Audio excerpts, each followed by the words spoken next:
আসসালামু আলাইকুম। সুরাইস কিচেন চ্যানেলে সবাইকে স্বাগত জানাচ্ছি আমার আজকের রেসিপিটি দেখার জন্য।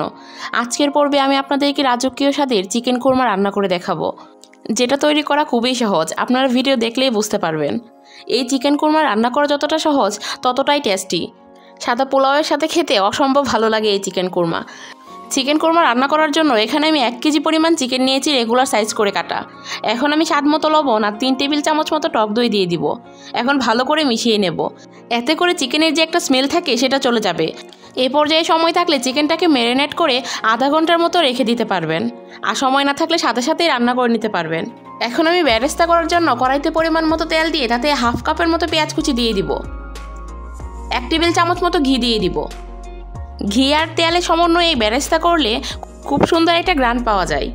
পরে যখন এই তেলে চিকেন কোরমাটা রান্না করবেন দেখবেন চিকেন কোরমার স্বাদটা অনেক বেড়ে যাবে। এখন আমি ঘন ঘন নেড়ে চেড়ে পেঁয়াজের বেরেস্তাটা করে নেব। বেরেস্তাটা যখন লাইট গোল্ডেন কালার আসবে তখন তেল থেকে উঠিয়ে নিতে হবে। এর বেশি ডার্ক করা যাবে না। পেঁয়াজের বেরেস্তার কালারটা যদি ডার্ক হয় তাহলে চিকেন কোরমার কালারটাও কিন্তু ডার্ক হয়ে যাবে। এখন আমি বেরেস্তা ভাজার তেলে হাফ কাপ পরিমাণ মতো পেঁয়াজ কুচি দিয়ে দিব। পেঁয়াজটাকে একটু নেড়ে চেড়ে ভালো করে ভেজে নেব।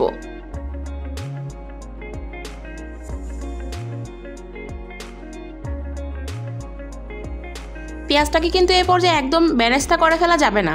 পেঁয়াজটা যখন বেরেস্তা হবে এমন একটা কালার আসবে তখন এখানে আস্ত গরম মশলা দিয়ে দিব। এখানে আমি 4 টুকরো দারচিনি, 3-4টে তেজপাতা, 4-5টা এলাচ, 8-10টি গোলমরিচ আর খুব সামান্য জয়ত্রী দিয়ে দিব। এগুলোকে পেঁয়াজের সাথে 1 মিনিটের মতো ভেজে নেব যেন সুন্দর একটা অ্যারোমা বের হয়।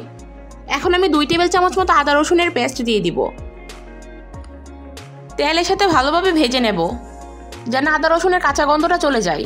এখন আমি হাফ কাপ মতো পেঁয়াজ বাটা দিয়ে দিব। আবারও ভালোভাবে ভেজে নেব যেন কাঁচা পেঁয়াজের যে একটা কাঁচা গন্ধ থাকে সেটা চলে যায়। ভাজতে ভাজতে যখন ভালোভাবে সবকিছু ভাজা হয়ে যাবে তখন আমি 20টির মতো কাঠবাদামের পেস্ট দিয়ে দিব। ভালোভাবে মিশিয়ে দেব। আমি এখানে কাঠবাদামের পেস্টটা দিয়েছি, তবে আপনারা চাইলে চীনাবাদাম বা কাজু বাদামও দিতে পারেন। এখন আমি ভালোভাবে ফেটিয়ে রাখা টক দই দিয়ে দিব। টক দই দেওয়ার সময় অবশ্যই কিন্তু চুলাটাকে বন্ধ করে নিতে হবে, নয়তো টক দই থেকে ছানা ছেড়ে দিবে। আর টক দইটাকে কিন্তু অবশ্যই ভালোভাবে ফেটিয়ে তারপরে দিতে হবে। এখন আমি সব কিছুকে একসাথে ভালোভাবে মিশিয়ে নেব। সব কিছু একসাথে ভালোভাবে মেশানো হয়ে গেলে চুলাটা অন করে দেব। এখন আবারও ভালোভাবে কষিয়ে নিব। একটু নেড়েচেড়ে একটু সময় নিয়ে ভালোভাবে কষিয়ে নিতে হবে। এখন আমি 1 চামচ মরিচ গুঁড়া আর 1 চামচ ধনিয়া গুঁড়া দিয়ে দিব। সবকিছু একসাথে ভালোভাবে মিশিয়ে দেব।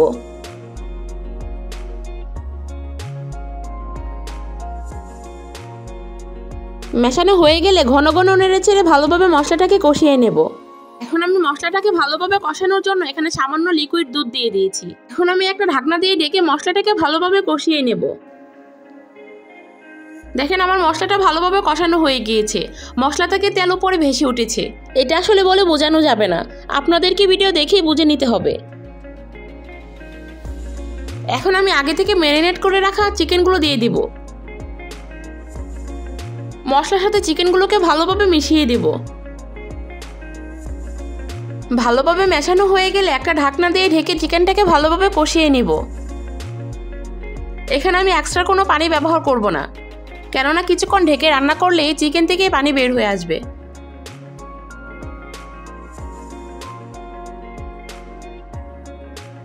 কিছুক্ষণ পর ঢাকনা খুলে আবারও ভালোভাবে নেড়েচেড়ে মিশিয়ে দেব। এখন আমি এখানে অল্প একটু লবণ দিয়ে দিব। আমি চিকেন ম্যারিনেট করার সময় স্বাদ মতো লবণ দিয়ে দিয়েছিলাম, তাই এখানে খুব সামান্য লবণ দিয়েছি। এখন আবারও ভালোভাবে মিশিয়ে দিয়ে ঢাকনা দিয়ে ঢেকে কিছুক্ষণ রান্না করে নেব। কিছুক্ষণ পর ঢাকনা খুলে আবারও ভালোভাবে নেড়েচেড়ে মিশিয়ে দেব। এ পর্যায়ে কিন্তু চিকেনটাকে একটু পরপরে নেড়ে দিতে হবে, নয়তো নিচে লেগে যাবে। এখন আমি চিকেনটাকে ভালোভাবে সিদ্ধ করার জন্য 1 কাপ মতো লিকুইড দুধ দিয়ে দিব। ভালোভাবে মিশিয়ে দিয়ে আবারও ঢেকে রান্না করে নেব কিছুক্ষণ। ঢাকনা দিয়ে ঢেকে 8 থেকে 10 মিনিটের মতো রান্না করার পর এখন ঢাকনা খুলে যে পেঁয়াজ বেরেস্তাটা করে রেখেছিলাম সেই পেঁয়াজ বেরেস্তাটা হাত দিয়ে একটু ক্রাশ করে দিয়ে দিব। এখন আবারও ভালোভাবে মিশিয়ে দেব। আমি এখানে যেভাবে পেঁয়াজের বেরেস্তাটা দিয়েছি আপনারাও চেষ্টা করবেন সেভাবেই দিতে, এতে করে চিকেনের স্বাদটাও খুব ভালো আসে। এখন আমি উপর থেকে 1 চামচের মতো চিনি দিয়ে দিব। তবে এটা কিন্তু অপশনাল, আপনারা যারা চিকেন খুরমায় মিষ্টি পছন্দ করেন তারা এই পর্যায়ে এসে চিনি দিয়ে দিবেন, আর যারা পছন্দ করেন না তারা স্কিপ করে যাবেন। এখন আমি 4-5টার মতো কাঁচামরিচ দিয়ে দিব। আবারও ভালোভাবে মিশিয়ে দিয়ে উপর থেকে 1/2 চামচের মতো কেওড়া জল দিয়ে দিব। কিছুটা বেরেস্তা উপর থেকে ছিটিয়ে দিয়ে দিব। এ পর্যায়ে এসে কেওড়া জল আর বেরেস্তা দেওয়ার কারণে চিকেন কোরমায় শাহি একটা ফ্লেভার আসবে। অবশ্যই নামানোর আগে 1 চামচের মতো ঘি দিয়ে দিবেন, এতে করে চিকেন কোরমাটা খেতে অনেক মজা হয়। আশা করছি আপনারা আমার চিকেন কোরমার কালার আর গ্রেভিটা দেখে নিশ্চয়ই বুঝতে পারছেন যে কতটা মজার হয়েছে। যে কোনো অকেশনে এই চিকেন কোরমা রান্না করে সবার মন জয় করে নিতে পারবেন। আমার আজকের এই রেসিপিটি যদি আপনাদের ভালো লেগে থাকে তাহলে প্লিজ সাপোর্ট করে পাশে থাকবেন। আল্লাহ হাফেজ।